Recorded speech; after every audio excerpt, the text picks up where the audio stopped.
We ended up choosing Fox's Bow, which is the name of a side street in Limerick, which separates two of the main shopping streets.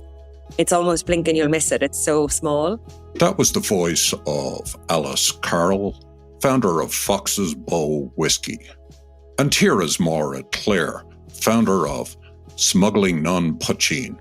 I read about poitín when I was a young woman, 20 years old. Poitín was still illegal, and I was immediately fascinated by the underground status and the history.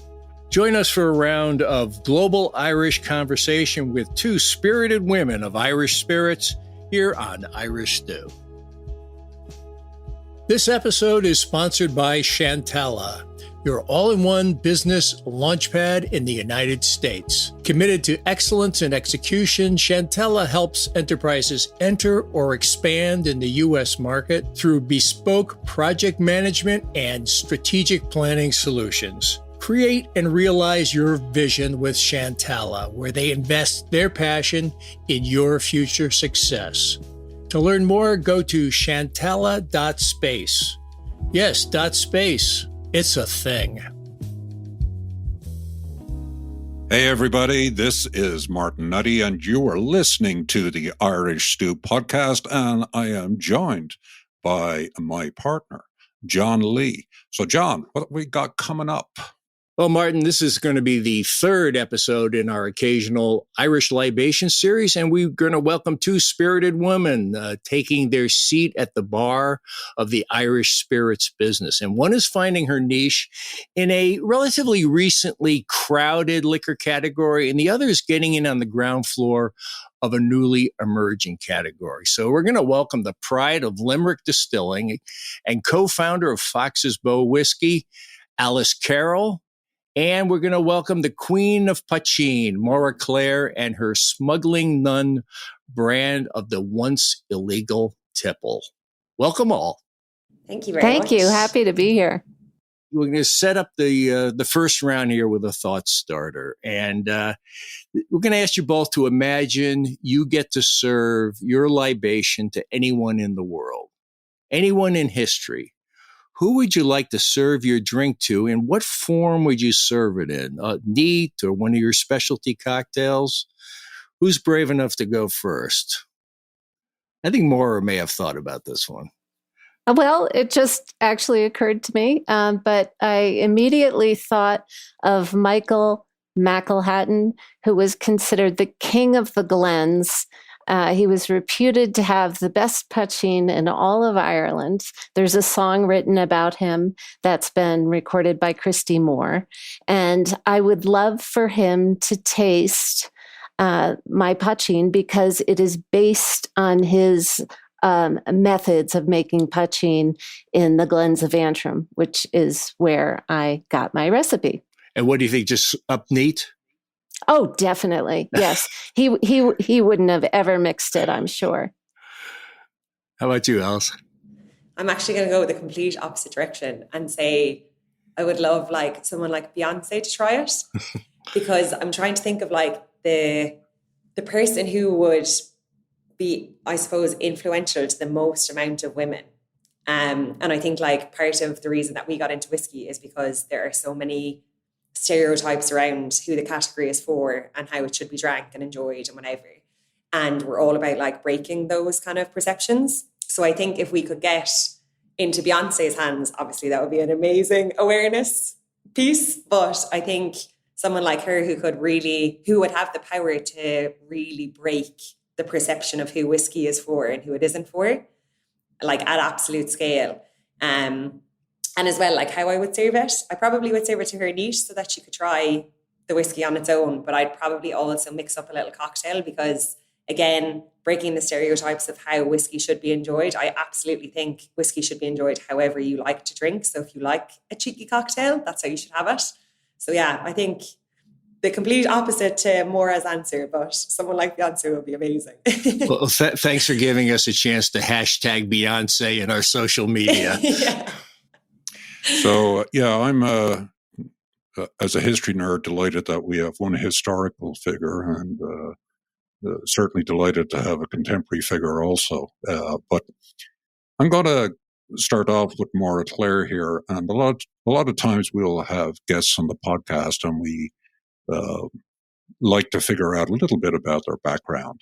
And my internet stalking reveals associations with Connecticut, with Colorado, obviously with Ireland, and also now with the New York area. So tell me a little bit about that, what you think is, what you would highlight in your background story. Well, I'm originally from Fairfield, Connecticut, and was seventh generation Irish American there. We were the blacksmiths for generations in Fairfield, and that's where I got my first taste of poitín. But I did spend most of my adult life in Colorado, and for decades, I worked on producing one of the state's largest events. It was a very eclectic event that brought in speakers and performers from all over the world.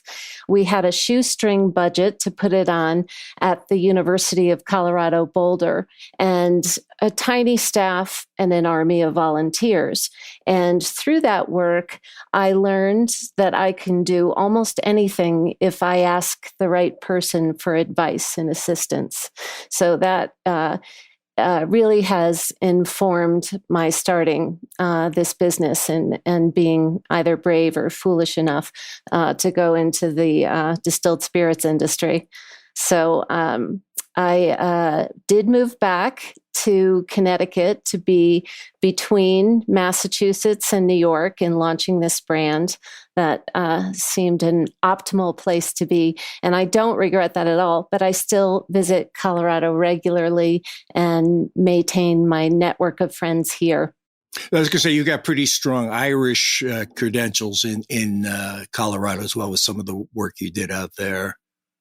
Right. While in Colorado, through the event, I met many Irish people who came to participate, and I was invited to participate in the visit of President Mary McAleese when she came to Colorado. And through that, I became very involved with the Irish American community here and was one of the founding board members of Irish Network Colorado and Irish Network USA. I'm still on the board of that. I, at the time, had never really thought I would start my own business. And so organically, through that volunteerism, I built a network of Irish Americans and Irish expats and Irish development organizations that has come in very handy since I launched Smuggling Nun. And I know, just to kind of reference another episode, the Irish Network in Colorado was a big supporter of Jim Walsh and the Leadville project that we talked about, the exploration of the cemeteries in Leadville and the discovery of all the Irish graves and the memorial that's being built. Absolutely. And that really connected Irish Network to expats and Irish Americans all over the country and back in Ireland. It's been tremendous. And of course, when I moved back to Connecticut and the New York metro area, my involvement with the Irish Business Organization of New York has just been phenomenal. And that came through your introduction, John. So thank you very much for that. I am now serving on their board, and they have just been incredible in helping me to connect with the community in New York. I feel so supported, and it's just been a social pleasure to be that involved. It's a great community. Alice, we met along this, what I call the Irish Trail, quite a few years ago, before you had diverted into the spirits business. And your background is just amazing in, like, what would it be called? Big alcohol. You've worked for some of the biggest and most important brands. You've had experience with all kinds of different Irish whiskey brands. How did you get there, and what are you pulling from that experience into Fox's Bow? Yeah, so when I first met you, John, I actually was working in fashion, and that's where I thought I wanted to work until I worked in fashion and realized it was just not for me. But actually, it was during that time when I was living in New York. a friend of mine was working for Kilbeggan, which had just been taken over by Jim Beam, prior to the Cooley distillery. And she really was the one who like piqued my interest in Irish whiskey to begin with, because I suppose coming from Ireland, definitely at the time there was kind of a perception that it was our granddad's drink, you know, like we were all kind of drinking vodka sodas or gin and tonics or whatever, and whiskey wasn't very sexy at all. But when I was in New York with her, she really introduced me to kind of the magic that is the whiskey category across, you know, Irish, Scotch, bourbon and beyond. So I went back then and finished my final year in college, and I applied for the Jameson graduate program. And I got that. So originally I was a Jameson graduate or a Jameson ambassador over in France, which was really interesting, massive whiskey market. And then I moved with the company. So the parent company is Pernod Ricard, and I moved with them to Toronto, where I spent 7 years working with them across their whiskey portfolio. So across Irish whiskey, so Jameson being kind of the leader, I suppose, but also across Middleton, Redbreast, the Spot range, and then also some Scotches, so Chivas, the Glenlivet, and some Canadian whiskey as well. So yeah, worked with them for years. Then I moved back to Ireland just before the pandemic. I worked very briefly agency side, but for Diageo brands, so for Guinness and for Roe & Co, kind of working on their cultural strategy before launching Fox's Bow myself with my co-founder in Limerick. So yeah, it's definitely been an absolute whirlwind, but very passionate about the category, and I suppose delighted to be able to continue working in it in a very different guise than I started, but equally exciting. Alice, obviously the spirits business has allowed you to travel extensively. As I understand it, you grew up in the Limerick area, and I'm curious how your view of Ireland has changed as somebody maybe that has not only traveled overseas, but lived overseas. How has that kind of, shaped your view? Yeah, I think, to be honest, I think anyone from Ireland who goes abroad becomes such an advocate for Ireland, and for us, kind of the extension of that is Limerick, because I think Limerick, either people have never heard of it, abroad, they might know Dublin and Cork, maybe Galway, but Limerick kind of flies under the radar. And then in Ireland, we kind of got a bad rep for a very long time. So I think people from Limerick are really pro-Limerick. So like, I know my friends are always kind of slagging me in Toronto, especially, that I literally every chance I can get, I talk about Limerick. So we definitely become kind of ambassadors for our cities and for our countries abroad. I think for me in particular, I'm very much an advocate of kind of changing people's perceptions around Ireland, so that it's not just the stereotypical or historic view of the country, that it's, all rolling hills and castles and kissing the Blarney Stone and all that kind of thing. Because obviously all of that is great, and we have such a rich history and heritage in the country. But actually there's so much more to Ireland today that kind of flies under the radar a little bit internationally. So it's an extremely creative country.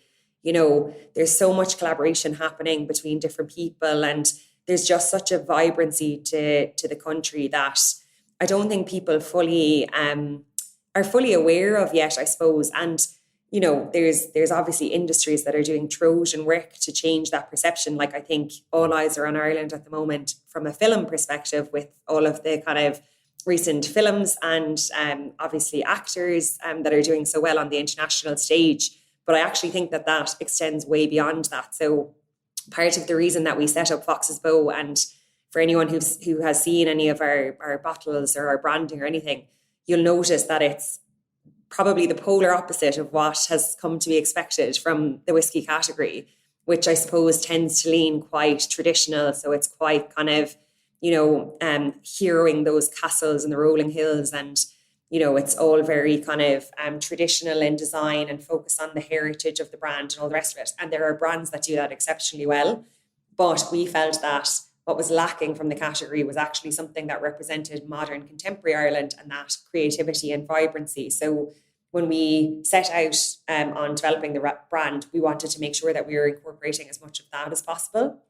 So we kind of do that through everything that we do. And a lot of it is that collaboration where we work with other Irish artists and creators to develop different components of everything that we're doing, right down to the bottle, where we had John Slade, who is an artist, a Limerick artist actually, but he's done work internationally for the likes of Delta and, Vans and all of these international brands, but mightn't necessarily have the affiliation that he is an Irish artist and is kind of doing his interpretation of modern contemporary Ireland. So, we're really trying to incorporate that into everything that we do. And I think that that's a major thing living abroad that I definitely advocate for, is like, seeing beyond, I suppose, the obvious when it comes to Ireland and really digging in. And that's where like the true kind of treasures lie. Alice, you mentioned brand, and that was on my mind. You talked about Brand Ireland, the new view of Ireland. And to me, the spirits category has always had like the branding is so important. Maura, what your the brand goes beyond the label and the bottle. But yours is, I think, really, really well thought out presentation in the bottle, right down to the reverse that you see when you look through the back of the bottle. Could you describe what was going on for you with creating a brand around a spirit that, particularly in the U.S., is relatively unknown? Absolutely. So because it's really a new category, even if it's one of the most ancient of liquids, it is important for us to talk about the history while trying to inject a modern sensibility and a nod to the feminine too.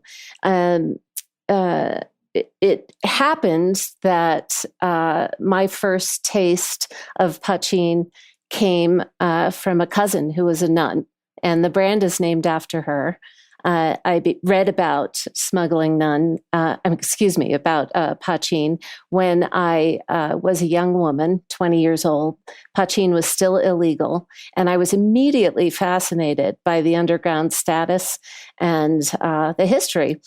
Our cousin, Sister Mary, was going back for a visit, and she knew I was obsessed. So she hunted some down and smuggled it back in a holy water bottle. And what is fun about that story, aside from the obvious, is that nuns, of course, were heavily involved in brewing and distilling throughout history, just as much so as the monks. However, in current history books, we hear about the monks. So I love that we are sort of reclaiming that history and creating a brand that celebrates feminine values, but without being in any way, I think, divisive, maybe transcends gender. So we looked at doing a Gothic arch for a label. And oddly enough, even given the long ties with clerics and the history of alcohol production, as far as we know, there's not another Gothic label, Gothic arch label in the industry. Because of the label, we really had to go with a taller bottle, even though a lot of craft spirits do a squat bottle. And that has worked out well in sales since we take up less territory on shelves. So an architect friend of mine explained that it's best to have an attenuated gesture with Gothic arch. So that's why we have a tall and narrow bottle. So well thought out. I think that's the first time that I've heard the word attenuated used in the Irish Stew podcast. I'm very impressed. I'm sorry. I'm surprised you didn't say it earlier, Martin. Yeah, no, I just had to go there. But so that, to some degree, let me just ask Maura first, and then I'm going to switch to Alice. The background you've given us is very helpful about the product category, but the one thing that you haven't revealed yet is you started off in event management in Colorado. Why the switch into the alcohol business, into the spirits business? How did that come about? Well, I think it as I said, I was immediately captivated by Poitín, and throughout the rest of my life, I just sort of had my ears pricked. I started visiting Ireland, and particularly the north and west, in the late 90s, and went at least once a year, and developed relationships with extended family and all kinds of friends across the island. And they all knew of my interest in this. And of course, I was especially interested when it became legal finally 27 years ago. I suppose it was about 12 years ago that it occurred to me that I could learn to make it myself. And I started hunting around to find someone willing to teach me. The Irish are still very secretive about poitín making, and it took some time, but eventually I landed upon a retired bootlegger in the Glens of Antrim who was willing to teach me.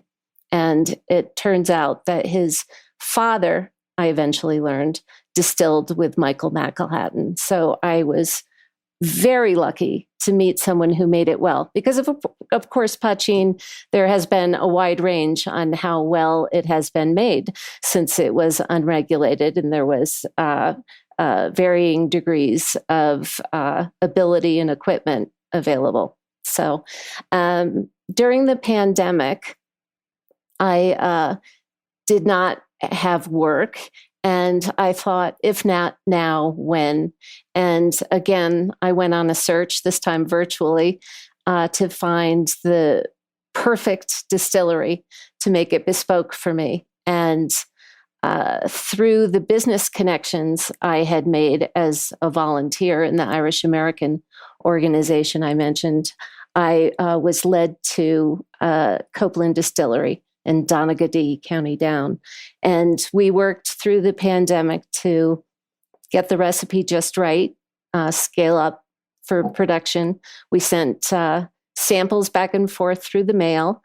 And just a little over 2 years ago, I received my first shipment, a 20-foot container of the hooch. Excellent. I want to talk a bit about distilling, and I want to talk also about the ingredients, because obviously these are two different categories. But I'm going to switch over to Alice, because obviously we've got the origin story of Smuggling Nun, and I'm curious about the name on your squat bottle as opposed to Maura Clare's very tall, attenuated bottle. And as you remarked earlier, the beautiful artwork that's on there. So you're kind of going for a younger look, younger vibe. But what's the deal with Fox's Bow? Yeah, so myself and my co-founder are two very proud Limerick people. And as I said, you know, people like most likely in the US are familiar with Dublin, maybe Cork, maybe Galway, less familiar with Limerick. So for export, we wanted to make sure that we were creating something that had kind of a nod to Limerick, because we've drawn so much inspiration out of kind of the essence of Limerick and that kind of rebellious underdog spirit and all the rest of it. But we didn't want something that hung so tightly on Limerick that you would have to be familiar with the place to kind of get the brand. So we played around with loads of different names, and we ended up choosing Fox's Bow, which is the name of a side street in Limerick, which separates two of the main shopping streets. It's almost blink and you'll miss it. It's so small, but it's always kind of housed creatives of different types. So back in the day, it would have been, you know, poets and dressmakers. Today, it's record stores and tattoo parlors and all the rest of it. And we felt like it was a nice nod to Limerick, in that anyone who's from Limerick or knows Limerick well will be familiar with Fox's Bow, the place, and that kind of creative spirit that it's always housed. But further afield, you're not really, it's not tied directly to Limerick that, you know, someone can't enjoy the name. And I actually think that it almost sounds more like a craft beer than it does a whiskey name, which I like, because we're all about kind of trying to push the barriers of what whiskey is perceived to be. really open it up and kind of create something different. So yeah, that's where the name came from. But it's great as well for a few puns, which I love in our marketing. Like our internal, our kind of tagline is, "In a world full of sheep, be the fox," which I feel really captures kind of the essence of what we're trying to do. So yeah, I love a good pun. So it's great that it's so versatile. Yeah, that's excellent. And I do like the origin stories because it kind of tells you something about the character, that goes behind the brand. But even more important, what underlines the liquid in the bottle. Now, as I understand it, in whiskey is always based on grain. Okay. But poitín, I think, can be more diverse. So explain to listeners that are maybe, and I'll start with you, Alice, what goes into the bottle in the case of a whiskey and what else influences the taste. And I'm thinking of things like casks here, whether it's, I think you guys use a sherry cask and you might use a rye cask. So tell us a little bit about ingredients and flavor imparters, if that's actually a word. I'm sure John will tell me it's not. I would never second guess you on vocabulary, Martin. Yeah, absolutely. So with Irish whiskey in particular, you're right. It's always made from like grains of some sort. Ours is a blended Irish whiskey and it's triple distilled. So when I say a blend there, what I mean is we use a mix of barley and grain, and the grain that we use is maize, so corn. Nearly everything that we use from an ingredients perspective is actually made in Ireland, which is great, with the exception of that maize, because as we well know, Ireland does not have a very sunny climate. So we have to source that from sunnier fields. But yeah, so it's triple distilled. Within Irish whiskey, kind of one of the characteristics, I suppose, that we're very well known for is our copper pot stills. So while they're probably not as, I suppose, efficient at whiskey making as kind of some of the column stills that would be used in bourbon and things like that, they do add a massive component to the flavour complexity. So they create kind of really robust and creamy, I suppose, flavour components that are added to the whiskey. But for me, I really think that most of the flavour contribution in Irish whiskey comes from your cask finishes. So as you mentioned there, Martin, we do use a high proponent of Oloroso sherry casks. So if there's Irish whiskey drinkers listening, that would be similar to kind of your redbreast flavour profile. And in Ireland in particular, a lot of people actually do make comparisons between the flavour profile of Fox's Bow and a redbreast fell, for example.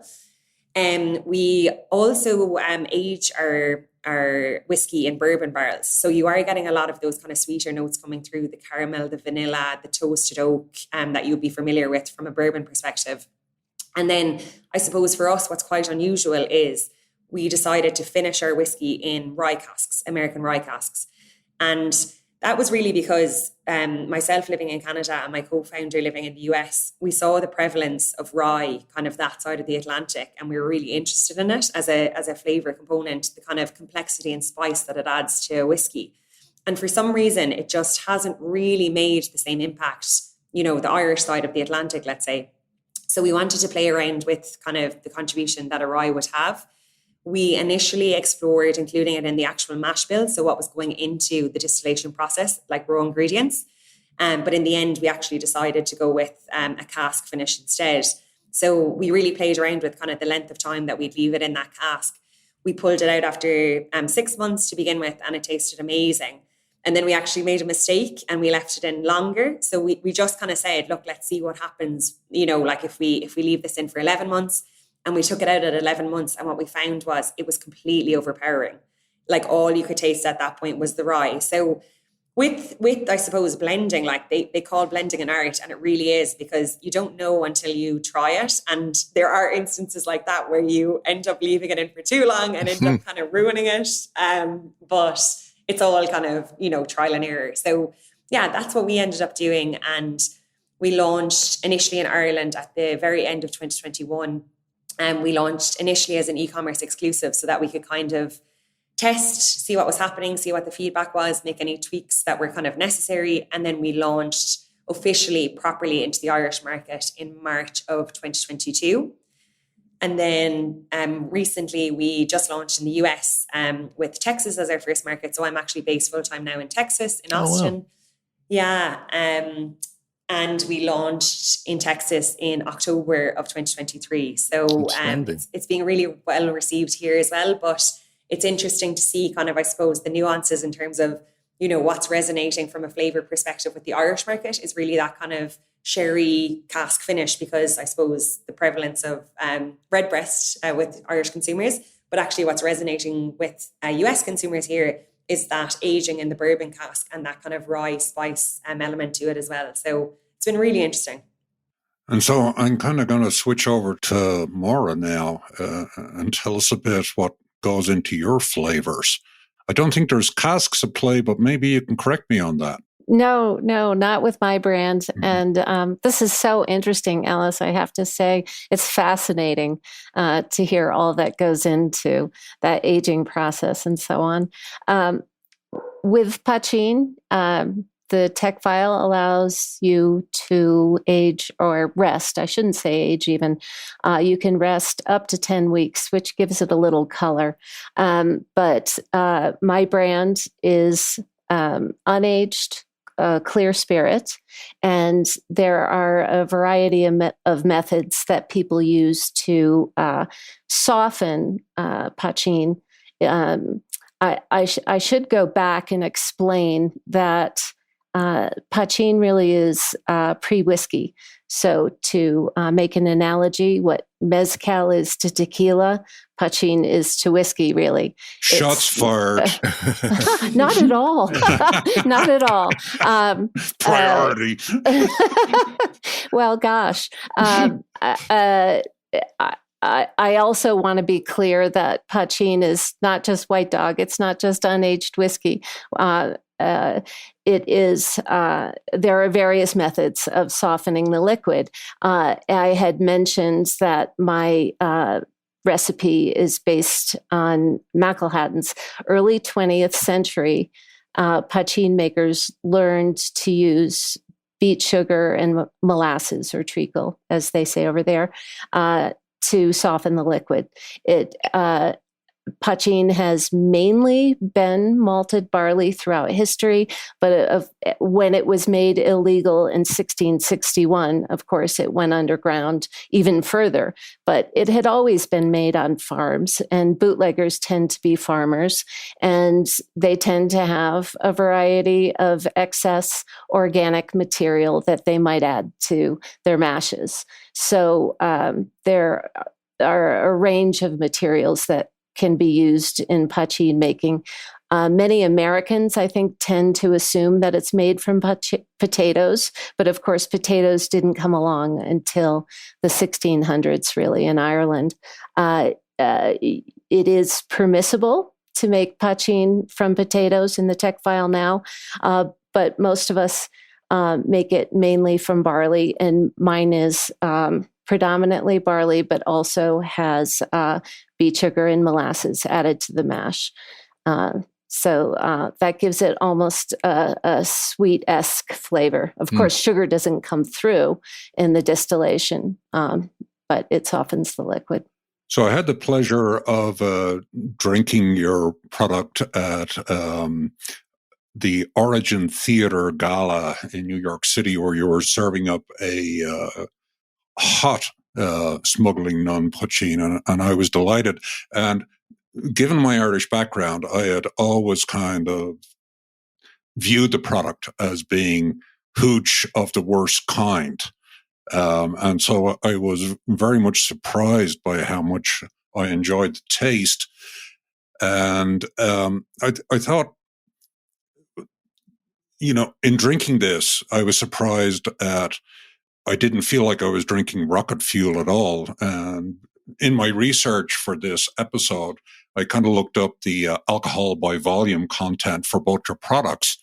And I noticed that your Poitín product sits at 45 parts, whereas Fox's Bow, I believe, is 43. So it's, in terms of just category for our listeners, they're kind of quite similar in terms of strength of product. And I think that might be actually surprising.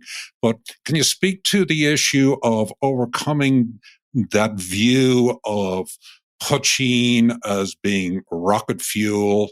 Because I think what you're trying to do is promote products that are more for sipping than slurping or guzzling or pounding, right? No question. It is very sippable. It's very smooth. I have been collecting illegal and legal poitíns for decades now. So part of the idea that it's going to make you blind or choke you if you drink it, or you'll go mad, obviously is overstated. And some people will say, Irish people will say, "Oh, I've had the real stuff." Well, I've tasted a big range of the real stuff, and I've tested it to see how strong it is. And there is a wide range. Some of it's made really well. Some of it's made very poorly. Some of it's crazy strong. Some of it is less strong than what I make legally. So I think the craft distilleries that are producing poitín now, I do know most of the other producers and have tasted all their liquids, and they're fantastic. We all know that we need to be cooperative with each other. We really need more competition, not less. And there is an uphill battle, I think, maybe with older generations in Ireland. I'd say the younger folks are very proud of the legacy there. Very open to older? No, I'm calling myself older. Maybe, I don't know. But I think the younger generation is more maybe cocktail oriented than their parents. And of course, in the United States, we have a relatively fresh slate to talk about the category in a new way. Maura mentioned there that her spirit there is in a category right now where competition is good. You need other people comparing notes. I like this one better. This one's better for that.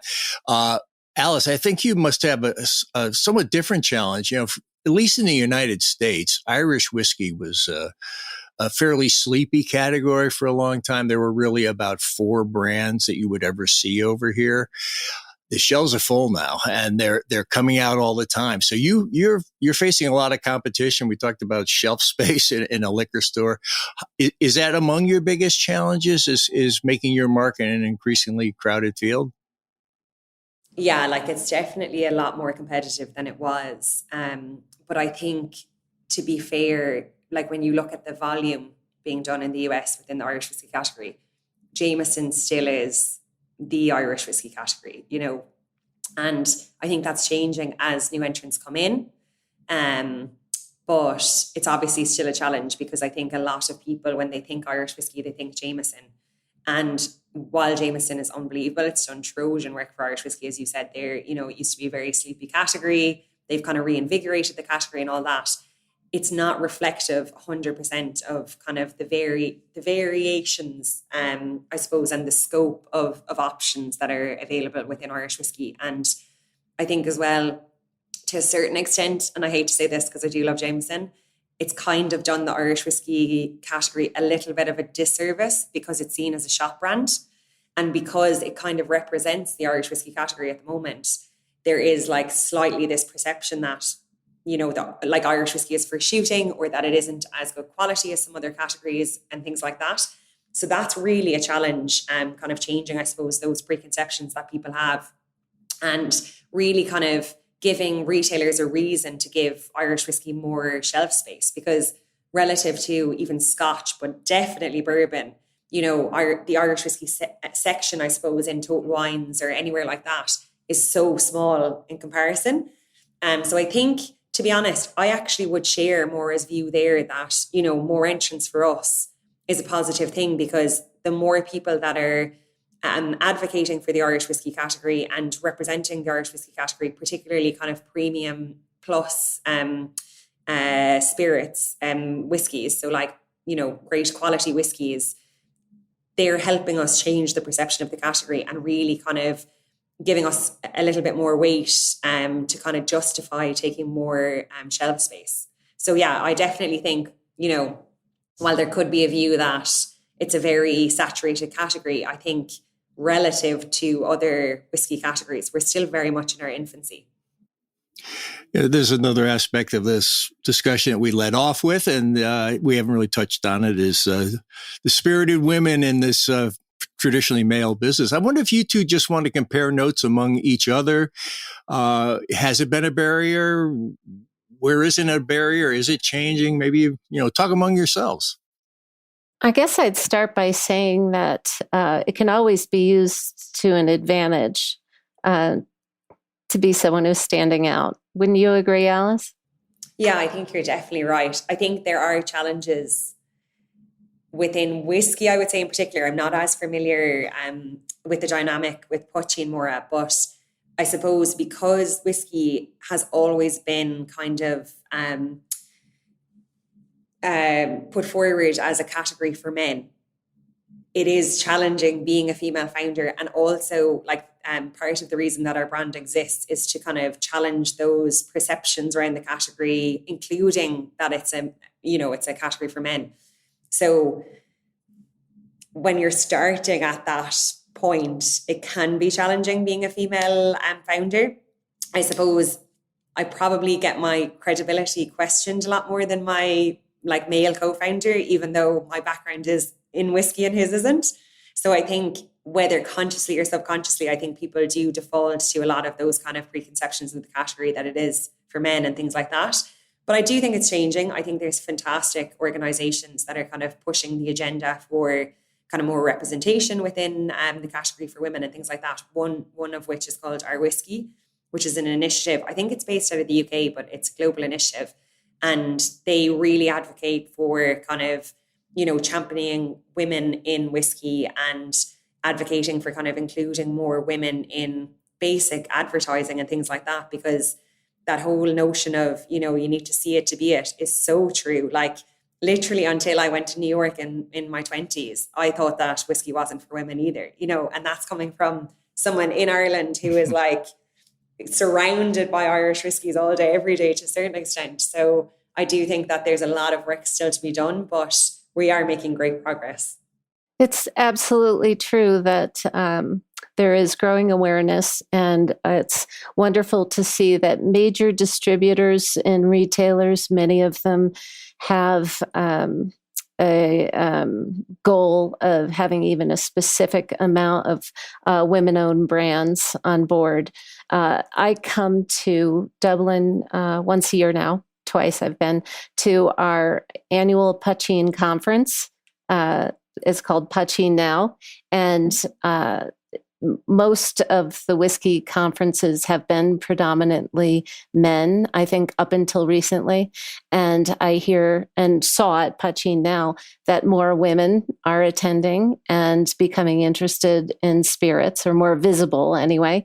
And the reception from the men is just lovely. They're so happy to see more women there.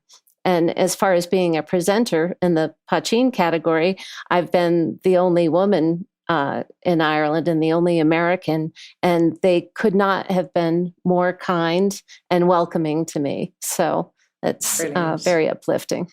I noticed, Maura, that on your website, you have something called a Dublin Donkey, which I think traditionally in Ireland, and I'm not sure how traditional that cocktail is made with whiskey, but obviously you're doing your own spin using Poitín. But I don't know if that's a favored cocktail, but I'd be interested in hearing from both of you. If you were to make a cocktail, a signature cocktail, using either Fox's Bow or Smuggling Nun, what would you opt for and why? Well, Poitín is imminently mixable. Because it's a new category, all of us producers tend to focus on similar and few cocktails. I've been advised by a number of experts to dial back and focus on sort of one high-end cocktail, one that's mid-range and very accessible to consumers, and then one that's more, belly up to the bar. And so we present the black and white, which is alternating sips of a good Irish stout with poitín neat. The Dublin Donkey is, of course, a Moscow Mule that's made with poitín rather than vodka. And that helps consumers wrap their heads around how they can use it. And it's also accessible to Irish American pubs. They get it right away. The Belfast coffee is becoming popular in some places in Ireland. The Dead Rabbit is serving it in the US. And that's cold brew with poitín, demerara sugar, topped with fresh whipped cream and nutmeg. But in truth, there are many ways it can be served. One of my favorites is an Irish 75, which instead is like a French 75s, but instead of gin, poitín and champagne or prosecco, little simple syrup and lemon. It's delicious. It goes with everything. And then I also do daiquiris, spicy margaritas, all kinds of things. So I hope that answers. It's hard to pick one. And over to you, Alice. That Irish 75 sounds amazing. I'm such a fan of a French 75, and the idea of that with poitín is like chef's kiss. I have to try that. I'm actually so excited. It sounds delish. With Fox's Bow, so kind of our signature cocktail, I suppose, is a bit of a riff on an espresso martini. And originally we kind of were playing around with the Irish coffee and whether there was a way to modernize it. And we actually thought that, speaking of poitín, Bar 1661 in Dublin, they do the Belfast coffee, which is essentially an Irish coffee with poitín instead, and it's cold. It's absolutely delicious.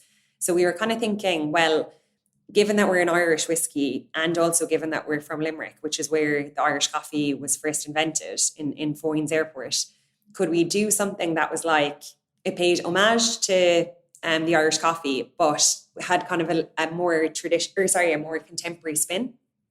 So we came up with the Dirty Fox, which is equal parts Fox's Bow whiskey, espresso coffee, and a coffee liqueur, so like a Kahlua or a Tia Maria or anything like that. And then you just shake it over ice and you strain it into a coupe glass or a rocks glass, however you want to drink it. And it has that lovely kind of foam that you would be familiar with an espresso martini. But I suppose the difference with this and an espresso martini is an espresso martini is generally made using vodka, which is a neutral grain spirit. So it doesn't really add any flavor component to the actual cocktail. Whereas with Fox's Bow, it adds that lovely kind of rich whiskey taste. The spice comes through from the rye cask finish, and then you get the sweetness as well from the bourbon aging that we do. So it really complements and adds to the cocktail as opposed to being kind of masked, I suppose, by the other ingredients. And for us really, and Maura touched on it there a few minutes ago, just around kind of, younger consumers being a lot more open to drinking spirits in cocktails and mixed drinks and things like that. For us, we really wanted to make sure that we were acknowledging that fact. And I suppose we were creating a whiskey that could really stand up and complement and add to those mixed drinks and cocktails. And actually, Martin, you mentioned there the 43% ABV, so 86 proof for our American listeners. But generally, kind of an Irish whiskey at our price point would come in at 40%. And that's the kind of minimum legal ABV you have to have for Irish whiskey to call it Irish whiskey. Anything underneath that would be considered a liqueur.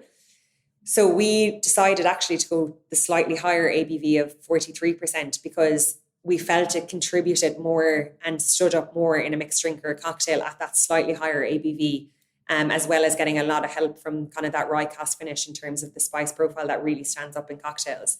So that was actually a strategic decision, I suppose, to go that slightly higher ABV with that in mind that, it's good enough that consumers can enjoy it neat if that's how they drink their whiskey. That's how I drink it.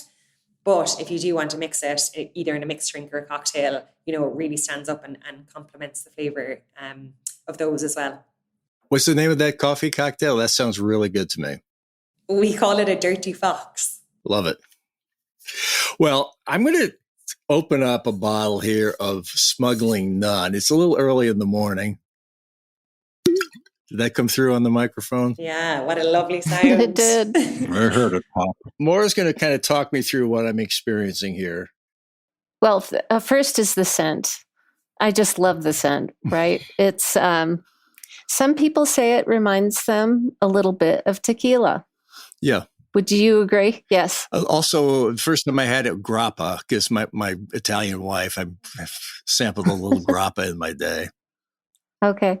But I find the scent alone addictive. When I'm doing tastings and not drinking alcohol myself, if I have a quiet moment, I'll just stand there and smell it. Yeah. So, yeah.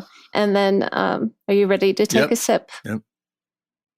So you'll feel a little warmth.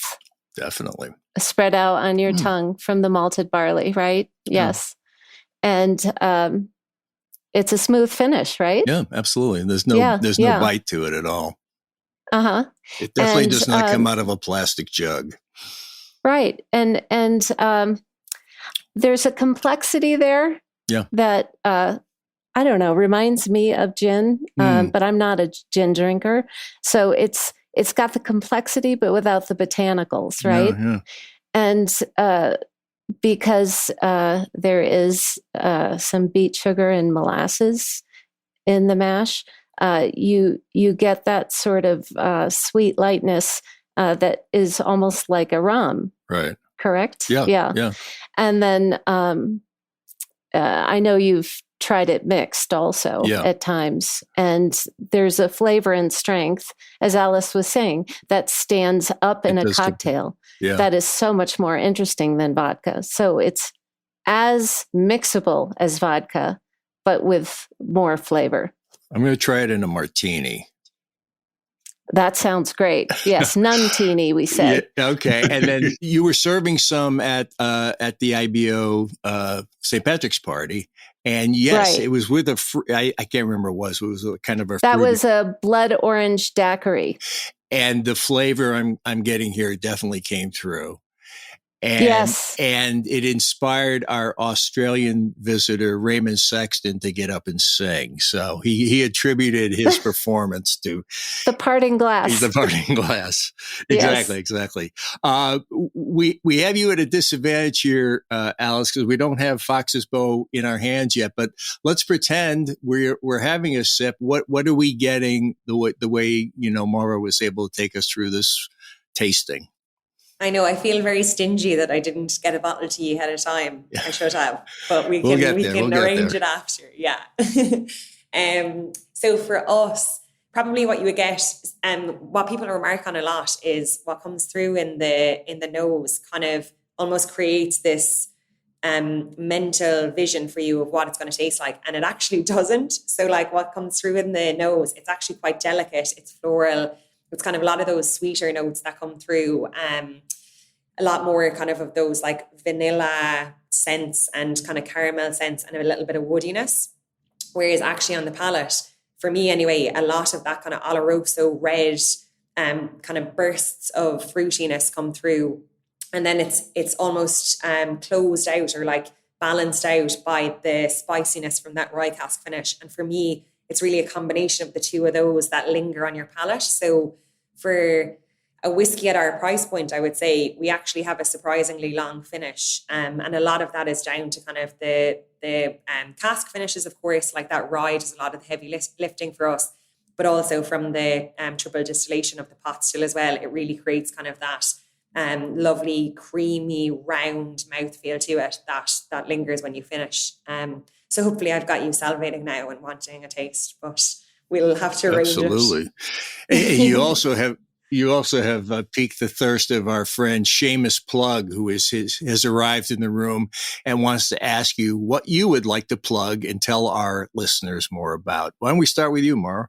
Oh, happy to. I am providing Smuggling Nun via e-commerce, as well as some liquor stores in New York, Connecticut, and Arizona. So if you go to smugglingnun.com, or for short, you can do smugnun.com, you'll see where you can purchase the bottles. But I'd also like to say more broadly that as a new category and a very important tradition, all of us who are producing premium poitíns need the help of our fans and consumers to get the word out about poitín. I think that the tradition would have died out. There were fewer and fewer bootleggers left in Ireland, and we're very lucky to have this category rising now, even if it's legal. How about you, Alice? For me, so we just launched in Texas. So for any Texas-based listeners, they can pick up a bottle in Specs or a huge amount of independents across the state of Texas. In New York, we actually are available at the Dead Rabbit. And in the interest of all things women and spirits, given today's chat, they're actually doing a flight, a women in whiskey flight, which includes Fox's Bow alongside Bushmills and JJ Carey. So we're in great company there. So if anyone is in New York, they can pop by and try it there. Excellent. And so, with that, on behalf of John and myself, our listeners, thank you, sir. I'd like to thank both Maura Clare and Alice Carroll for talking about their brands, their categories. I know I've learned a lot, and my thirst is certainly whetted. And as time of recording, it is now 5 after noon. So I, unlike my partner, have abided by the normal liquor consumption constraints and feel free now to indulge in my bottle of Smuggling Nun. And I'm looking forward also to wetting my beak, so to speak, with Fox's Bow. So ladies, thank you both. It's been a total pleasure. Slánta. Thank you very much. Slánta. Slánta. Thank you very much. Hey, John, good times in that conversation. Delighted to have the opportunity to speak with Maura Clare about Smuggling Nun Poitín. Being the history nerd of the duo here, I found it particularly interesting to delve into some of the deeper past of Ireland and what poitín represents, because it is, after all, a precursor to whiskey. And so I know it's going to be on my cocktail menu going forward. How about you? Yeah, I'm anxious to try Fox's Bow. Great to talk to Alice. I had met her, as we mentioned, a while back. Great energy. And, really, there's such a contrast in these two women, the segments of the industry they're in and their approach. Alice is going for a new rethinking of the whiskey, not only in the way they label it, but really in the way they age it and store it, adding some different flavors to Irish whiskey and keeping the tradition alive. Great to have that conversation, and look forward to sampling a wee bit of both of their wares.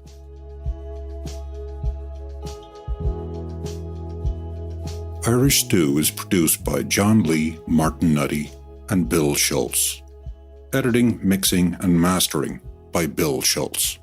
Music on Irish Stew was composed and performed by Rosa Nutty, with Donald Bowens on drums, Cathal O'Riordan on bass and synthesizer. For more on Rosa Nutty's music, please visit rosanutty.com.